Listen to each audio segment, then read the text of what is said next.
Fala galera, beleza? Vamos lá, vamos falar um pouquinho sobre números complexos, né? Para cálculo de circuitos 2, né? Vamos lá. Eu tenho um indutor na minha mão aqui, certo? Esse indutor, ele é um fio enrolado, né? Um fio enrolado, são várias espiras. Nesse caso aqui a gente tem 3.060 espiras, né? E esse fio enrolado aqui, esse indutor, ele tem o quê? Uma característica aqui, ele tem um valor de resistência interna. Se eu for medir aqui, ó, vou medir aqui o valor de resistência que ele vai apresentar, né? Olha lá. Vou colocar meu multímetro aqui e vou medir aqui, ó. Peraí. Um valor de resistência interna aqui. Só. Vamos lá.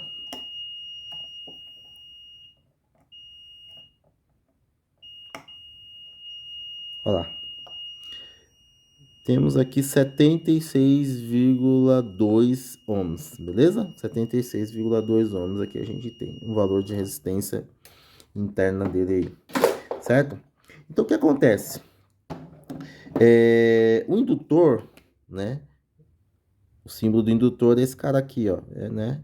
Esse cara aqui é o nosso indutor, certo? Então, o que acontece? Ele tem um valor de resistência real, né? Resistência real de 76 ohms. Então, R, né, é igual a 76 ohms. É o valor de resistência real, certo?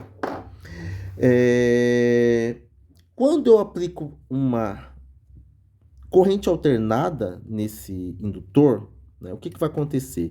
A gente vai ter uma componente chamada reatância indutiva, né? Então, chamada XL, reatância indutiva. XL, reatância indutiva, certo? Reatância indutiva. Que é dada por 2π vezes a frequência vezes o valor da indutância em R. Valor da indutância. Esse valor da indutância é dado em Henry, né? Henry, né? Esse valor de F aqui é o que? É 60 Hz, certo? Que é a nossa frequência aí do nosso sinal, da nossa rede, certo? Esse 2π vem de onde? Esse 2π vem da nossa geração, né? Para cada volta que o nosso gerador dá, o fasor, né? O vetor girante lá, ele anda aqui, 2π, né? Então, a gente tá... Daí que saiu esse 2π aí, beleza? Então, o que acontece? Quando você olha um indutor assim, o que a gente enxerga? Né? Ou melhor, o que a fonte, né? Uma fonte de corrente alternada vai enxergar?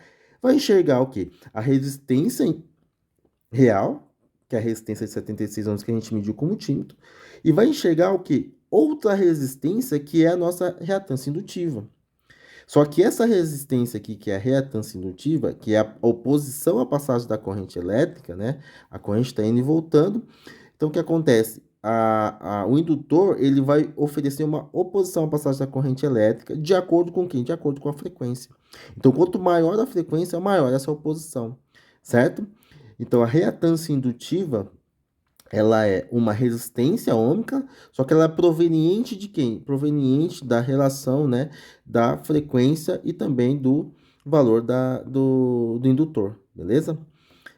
Então, quando a fonte, você vai energizar esse indutor, o que a fonte de corrente alternada ela vai enxergar?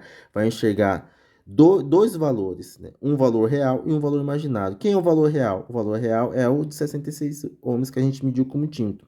O valor imaginário é a nossa reatância indutiva, né? Que depende da frequência, depende do valor do indutor, beleza? Então, basicamente é isso aqui. Né? Deixa eu apagar aqui. Basicamente, quando a gente energiza, né, o nosso indutor, né, e eu vou simular aqui, vou colocar aqui uma fonte, né? Imagina aqui, eu coloquei uma fonte aqui, ó, tá aqui a nossa fonte, o nosso indutor tá aqui, ó, certo? Então, quando a gente energiza o nosso indutor, o que que a fonte aqui, ó, o que que a nossa fonte, ela tá enxergando? Ela enxerga o quê? Ela vai enxergar dois valores aqui, né?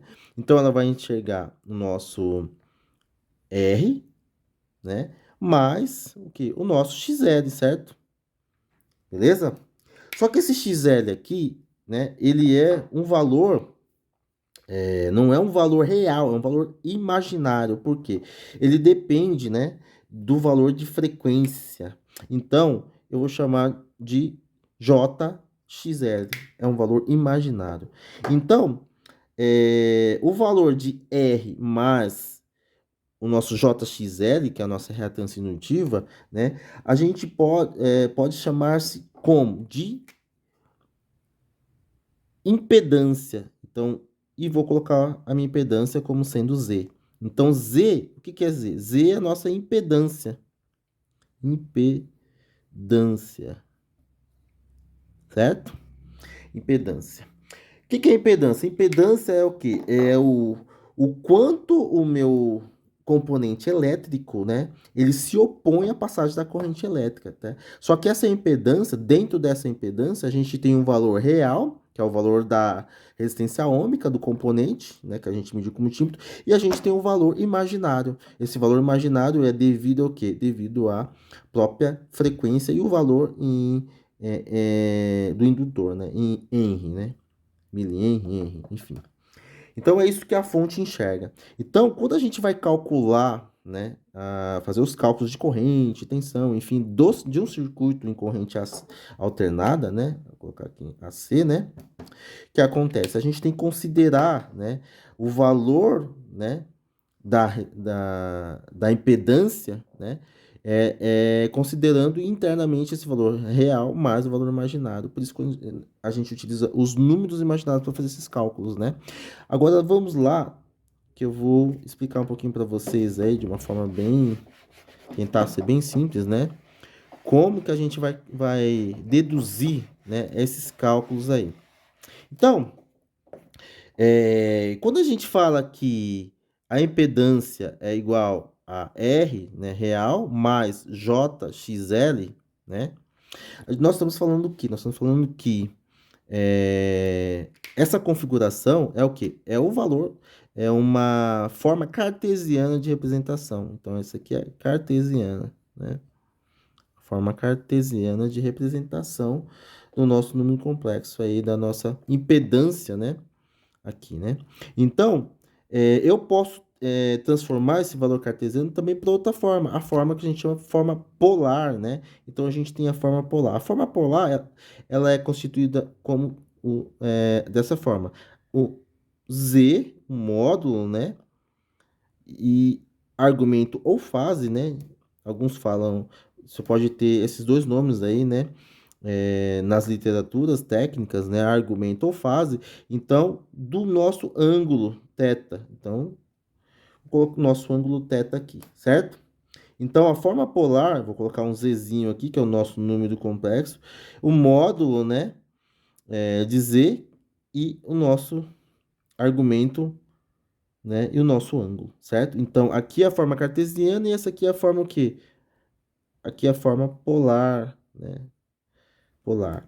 A forma cartesiana, veja só, essa forma cartesiana aqui, ó, eu vou representar aqui embaixo para vocês entenderem. Então, imagine que a gente tem dois eixos aqui, ó, né? Ó, certo? E nesses eixos a gente tem o imaginário e o real, certo? Então, o que acontece? Vamos lá. Aqui a gente tem os imaginário e aqui a gente tem o real, beleza? Então, o que acontece, ó? Se eu traçar aqui, ó, pegar um número qualquer aqui, né? Aqui é o nosso imaginário, XL, né? Vou cruzar com o meu R aqui, um valor qualquer aqui com o meu R. Eu vou ter um ponto aqui, ó. Esse ponto aqui é o meu Z, certo? E esse ponto vai valer o quê? É o meu R, né? O meu R, né? E o meu XL aqui, ó, certo? É o meu ponto aqui, beleza? Aqui tá o meu ponto. Beleza? Como que eu transformo esse valor aqui, ó, né, na forma cartesiana, meu valor de impedância, para a forma polar? Eu faço o seguinte, ó, se eu pegar aqui e traçar, deixa eu ver se minha caneta aqui azul é melhor, né? Então, se eu quiser traçar aqui um vetor, traçar um vetor aqui, ó, esse vetor, né? Aqui também o vetorzinho aqui, ó. É. Vou fazer com a preta mesmo, porque o azul não tá muito bom, não. Ó, um vetor. Tem um vetorzinho aqui, certo? Esse vetor, o módulo desse vetor, ou seja, o valor, né, que eu tenho aqui desse vetor, né, é o meu z aqui, ó. Esse meu z, certo? O meu z aqui. O que acontece? Para eu calcular esse z aqui, como que eu faço, né? Para eu calcular aqui, ó, esse vetor z, né, eu tenho meu ângulo aqui, ó. Meu ângulo θ aqui, ó. Certo? E ângulo θ, que é esse ângulo aqui, né?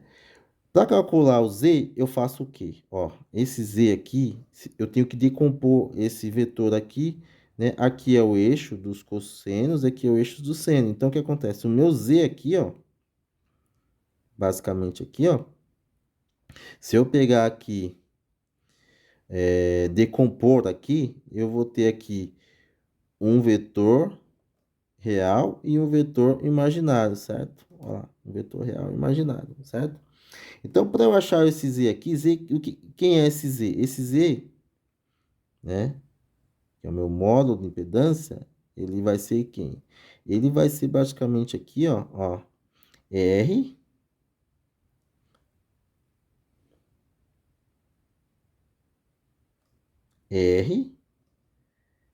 ao quadrado mais XL ao quadrado, certo? E a raiz de tudo isso. Porque vocês podem perceber aqui que a gente tem um triângulo aqui, né? E pelo teorema de Pitágoras, né, esse valor aqui, ó, a hipotenusa, né, a hipotenusa ao quadrado, né, é igual a quem? A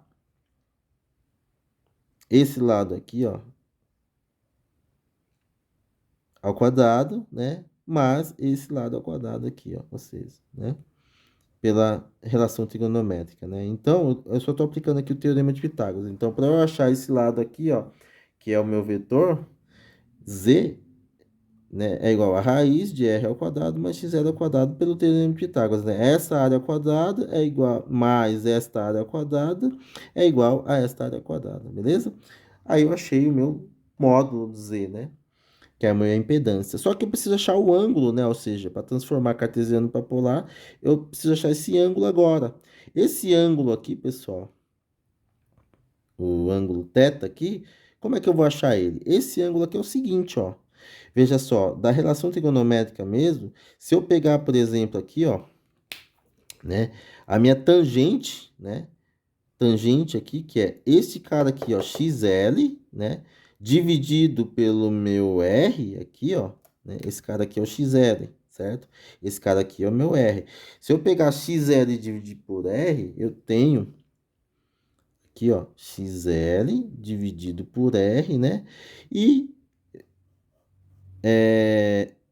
a arctangente aqui, o arco cuja tangente, né, de XL dividido por L, né? Eu vou achar o quê? Eu vou achar o meu ângulo aqui, né? O meu ângulo φ aqui. Beleza? Eu acho o meu ângulo φ. Então, aqui eu já tenho aqui, né? O meu ângulo φ. Então, dessa forma, eu encontro o meu ângulo, né? O meu argumento ângulo, ou fase do ângulo, e eu encontro o meu z. Então, fazendo esses cálculos, eu tenho a transformação da impedância, né, em cartesiana, de uma forma cartesiana para a forma polar, beleza? Então, é assim que a gente faz o nosso cálculo aí. Espero que deu para dar uma luz aí, para vocês entenderem mais ou menos como funciona tudo isso aí, beleza? Essas duas formas de representação, tem a forma trigonométrica também, mas numa próxima aula aí eu falo da forma trigonométrica aí, ok?